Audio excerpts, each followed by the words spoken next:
Order! Order! You are an incorrigible delinquent at times. Behave yourself, man!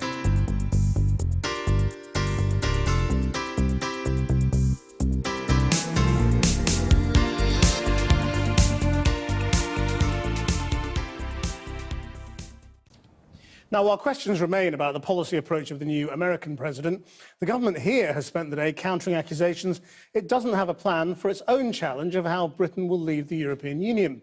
Downing Street insisted that a leaked memo which questioned the approach of ministers and civil servants to Brexit wasn't commissioned by the government and said the author did not have access to number 10. So what, if anything, does the leak tell us about how the government is coping with Brexit? Here's our political editor, Gary Gibbon. The memo, headed Brexit Update, written a week ago by an employee of Deloitte who's been working inside Whitehall, says that well over 500 projects on Brexit are being worked on, which are beyond the capacity and capability of government to execute quickly. Thanks to government fears of splits, the memo says, there will be no clear economic Brexit strategy anytime soon, because it is being developed on a case-by-case basis as specific decisions are forced on government. At any time in Whitehall, you often find a few people from the big management consultancy and accountancy firms working behind desks. But the Brexit decision added to their numbers, bringing in a whole load of people quite often working for free.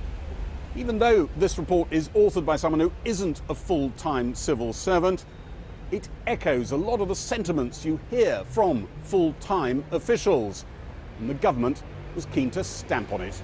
A lot of civil servants would agree with this document. Well, this is not a report we've known about, it's not a report we've commissioned, it's not a report that we recognise. Still might be accurate. Well, I have not seen anything in the work I've been doing to support the Brexit team would suggest to me that some of the claims made in this document are right. A think tank that's been talking to civil servants across departments to get their views on how government's coping with Brexit says a secretive approach at the top of government, dictated by political concerns, means officials aren't able to provide best advice. So to government ministers who go around saying this is unrecognisable, Brexit isn't working like this at all, it's all very smooth. Well, it may appear smooth from the centre, I think, but from the perspective of lots of people in Whitehall departments and from people outside government, it's a very opaque process, and that is a problem. It's not going to get us the best possible outcome in terms of a good exit from the EU. And it's one they don't think they've got the resources to complete. Exactly. I think that Whitehall can absolutely deliver Brexit successfully. They but just only can't if it doesn't do a whole load of other things. Can't necessarily do it alongside everything else. Theresa May last night at the Lord Mayor's banquet. Number 10 attacked the Times for publishing the leak, saying the original report wasn't commissioned by the Cabinet Office and didn't have civil service input. Deloitte in a statement said it didn't have departmental input. The Prime Minister's Brexit plan is still to leave as many options on the table as possible for now, a plan slightly undermined by the Foreign Secretary, who let slip in an interview for a Czech newspaper that Britain was probably going to leave the customs union. For good measure, Mr Johnson also told the newspaper that Donald Trump seemed to him, in many aspects, a liberal guy from New York. Gary Gibbon reporting. Well, earlier I spoke to the Lib Dems EU spokesman and former Deputy Prime Minister Nick Clegg. I asked him whether he believed the civil service would need to bring tens of thousands more people in to make Brexit happen. One of the things that the arch Brexiteers will never admit, because they were the ones who ranted and railed against red tape and bureaucracy and expense, is that actually Brexit is going to turn out to be a very expensive thing to do. Already, because of the decline in the pound, our contributions to the EU budget have skyrocketed. It'll create an absolute tsunami wave of additional bureaucrats and bureaucracy, particularly if we leave the customs union, which is what the hard Brexiteers appear to want. You know, one of the many ironies is that the Brexiteers themselves and their failure to agree amongst themselves what Brexit actually means is creating an absolute bonanza for consultants and bureaucrats. Isn't your duty now as a Democrat to simply put your head down and say, look, I lost, we didn't manage to win that referendum, may have been advisory and the rest, but the train has left the station. My duty now is to make this thing work in the best interests of the British people.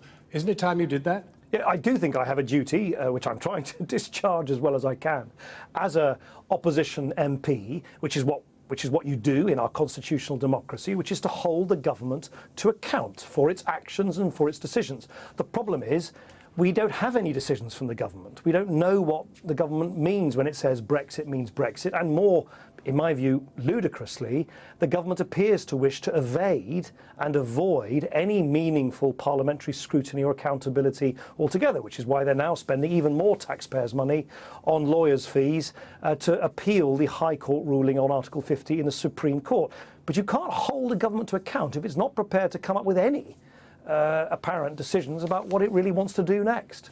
Now, it's pretty clear that the Treasury is not in charge of this operation. It's hard to imagine that either Gordon Brown or George Osborne would ever have allowed these very intricate, very intimate issues that affect the British economy and the way in which Britain is structured to fall into the hands of completely different departments.